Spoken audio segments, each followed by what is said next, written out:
Wassail, beautiful people.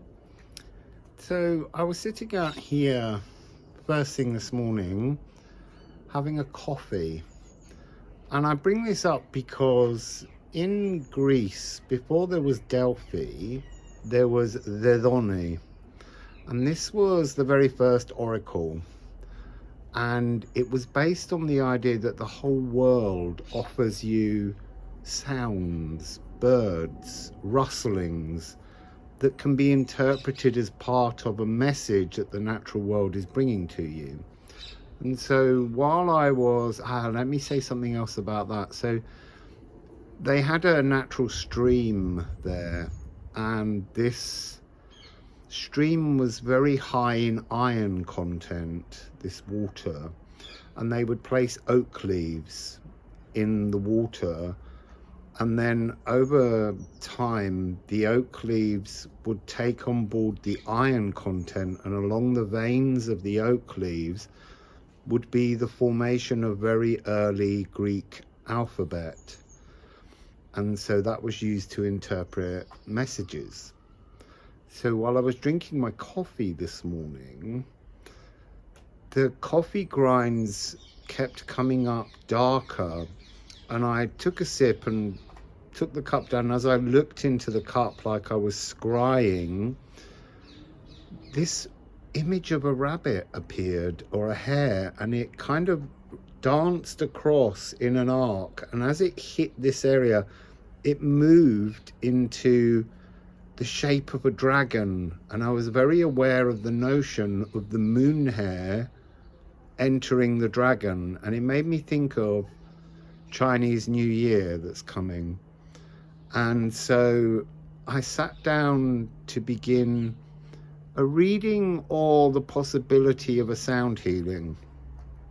The reading that's coming is very beautiful, but me creating the sound healing has been very problematic in terms of me not having all the right equipment to utilize Logic or GarageBand to create a soundtrack to work with. So I'm going away now to try and work out how I can bring you the sound healing melodies that the cards presented in some format that can work on this video. And as I get myself more organized, I will get a small MIDI keyboard and things again and try and move things on. But for now, you work with what you have at hand, and that provides you with beautiful solutions, and that is part of this message of moving forward. So here's the reading.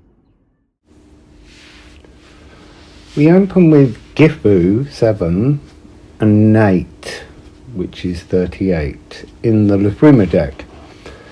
It's talking about the gifts within the shadows, within the darkness, within the troubles, within the worries that we have. That's what this moon hare's immortal elixir is bringing down into the dragon. It is very much this energy of the next new moon being the beginning of the Chinese year of the wood dragon. And we have card 40, Weird Hare. Weird Hare is love. Weird Hare is all the love behind all the magic, behind all the gifts and all the troubles that we experience in our life. So that rabbit leaping the hare and moving down into the energy of the dragon is very much a transformative energy, an enlivening energy, a frequency bringing us towards something beautifully new but empowering, something that allows us to see the truth within everything. So Gifu, sacred Saxon cross stitch, cast to mask the purging and passing of that line to this time. Merge moments, give thyself to new endeavours and fresh found friendships. Step, meet, soul greet. balance the astral, align and shift. Generosity shines bright and fair, but stay aware, for every gift to emerge, its reverse was birthed. And that's, to me, the most important line in this, that we don't always necessarily understand. You are entitled to the new gifts that are coming in, the generosity that spirit and the aether realms are bringing towards you, because you've been through your night, you've been through your inner darkness, you've trolled yourself successfully, and then you found a way to transform that energy to allow you to be in the frequency of receivership, receptivity, which is very much the energy of the crocus of Venus. So on night we have darkness like a mood falls, suffocating as it engulfs all emotions, rapturing their splendour, shading all with the heavy hues of futility, not fertility. A sudden compassion that should be a lesson in depression, but it isn't. But it has been, and that's the point of this reading. You've begun to see the glimmers of joy within the darkness, the nutrients to feed the soul. It loathes and demeans our dreams.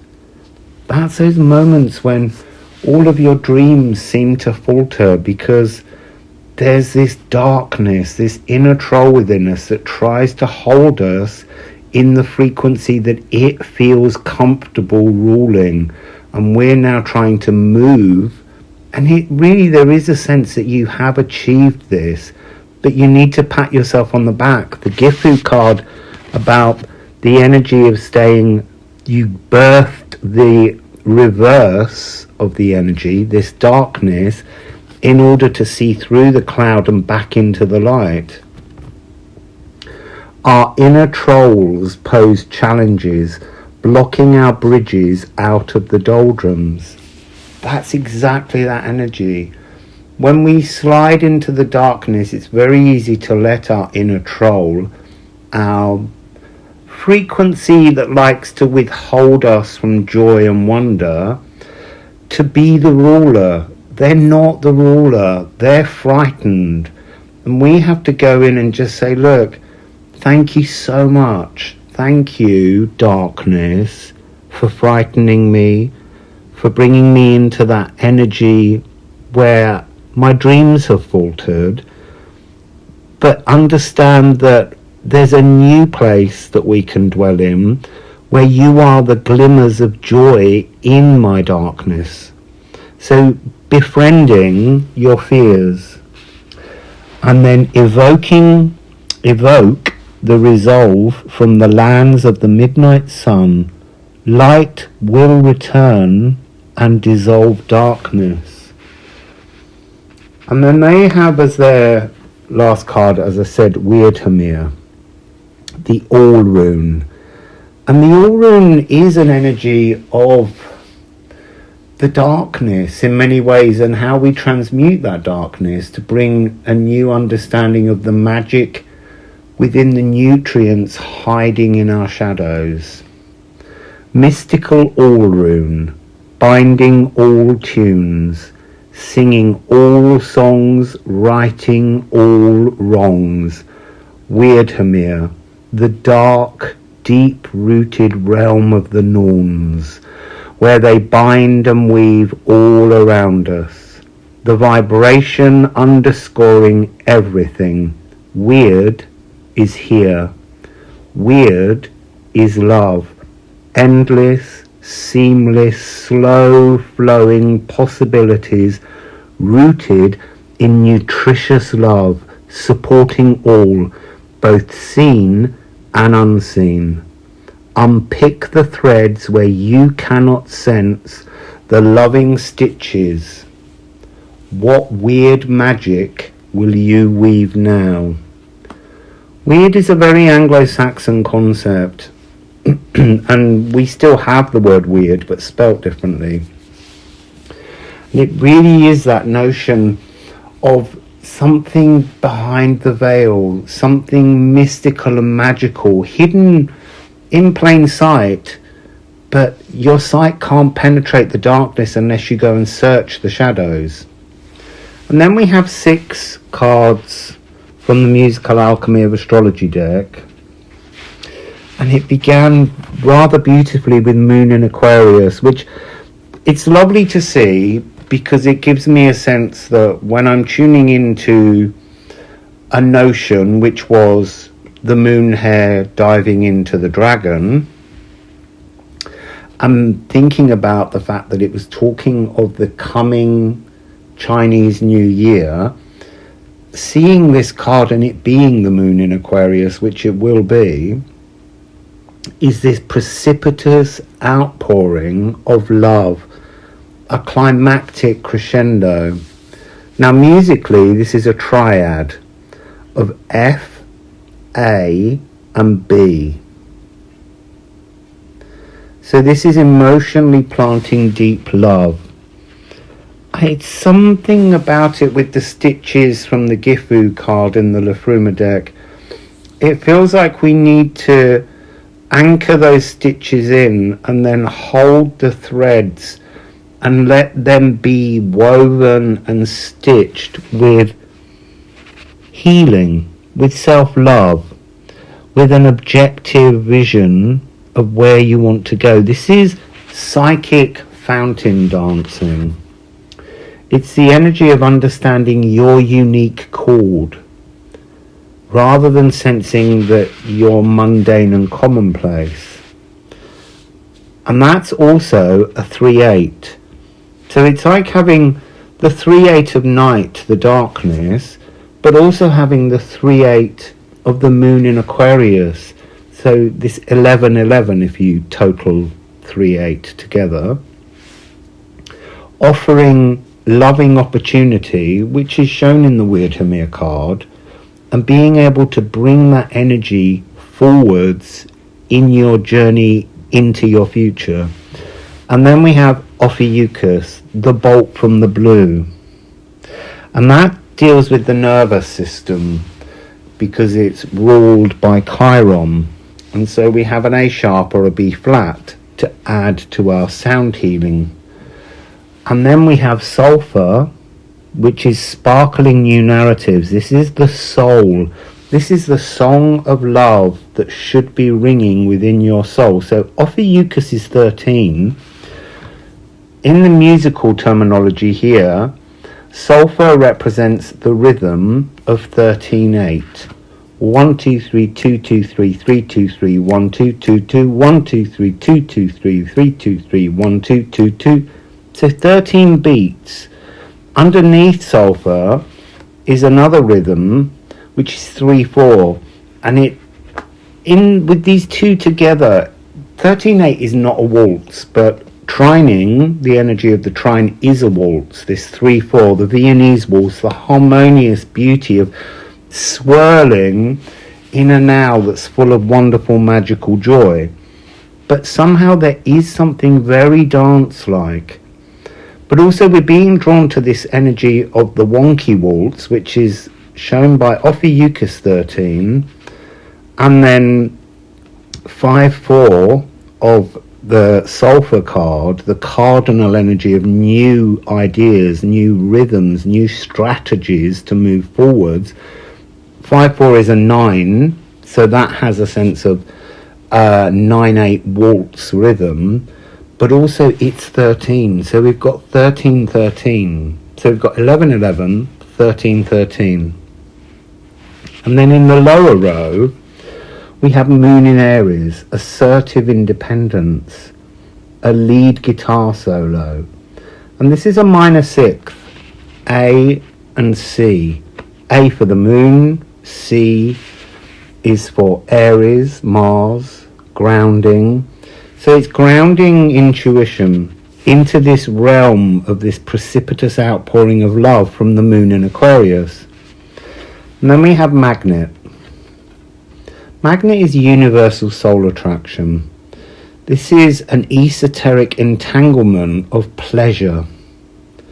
It's cosmic ordering and it's playtime. So there's something to be embraced in the dance of the dragon that's coming as this new year approaches with the new moon in Aquarius. And as I say, it ends with this trine, total social enjoyment, naturally auspicious formula. Stepping in swirling, whirling splendour, moving as one harmonious body. So let's just have a look at some of the polarities that you're dancing through here. Ophiuchus, I am revival, I am destruction. So it's dancing away from being hot-tempered, the feeling of spiritual secretiveness, almost like not willing to voice certain things through fears. This is about being a natural dream decoder, dancing into the notion of the astral realms. And then sulfur, I am luminous or I am shrouded. Shrouded, again, the darkness. We can all go into the shadows, but do we allow the shadows to shroud us, or do we illuminate our soul from within, our emotions from within, to bring a new frequency of light and joy? I like the fact that we have Moon in Aquarius and Moon in Aries, because we are moving through a time which we often call the Age of Aquarius, but there's a sub-energy of the Age of Aries, because all of the big generational planets have been moving and there's a lot going on through Aries, and we're heading towards, in 2026, this conjunction at 0 degrees of Aries between Saturn and Neptune, and it's a really important energy that brings about this notion. Aquarius is about often feeling like there's only one solution that should fit all, and the Aries energy within that is about how every individual is entitled to their own signature tune, their own dance, their own symphony. So we have I am daring or I am cautious. Do you dance daringly into the future, or are you cautious of the future? Magnet has the energy of I am magnetic or I am repellent. So are you allowing these precipitous outpourings of love to be drawn towards you, or are you in fact repelling the energies of opportunity that are swirling and dancing all around you? And trine is I am cordial or I am hostile. Do you feel uncomfortable? Do you feel rubbed up the wrong way? Are you finding fault in kindnesses that are shown to you? And are you projecting hurts into loving relationships? Are you looking, because of the darkness, sort of waiting for traumas in all the joyous moments that you experience? Are you having moments where something feels so wonderful that you don't wish to entitle yourself to that energy? Are you waiting for it to be taken away? Be more accepting. Be divinely unconscious by allowing moments to just unfold. Sense the natural harmonic beauty in you and in your life. An inherent symphonic sophistication. So I'm going to go away with my manuscript book and see how I form a healing melody to help you to activate the energy within this reading, to allow yourself to step out of your darkness, holding the hand of your inner troll. Dance with your inner troll, swirl, show them the joy of living in a different frequency.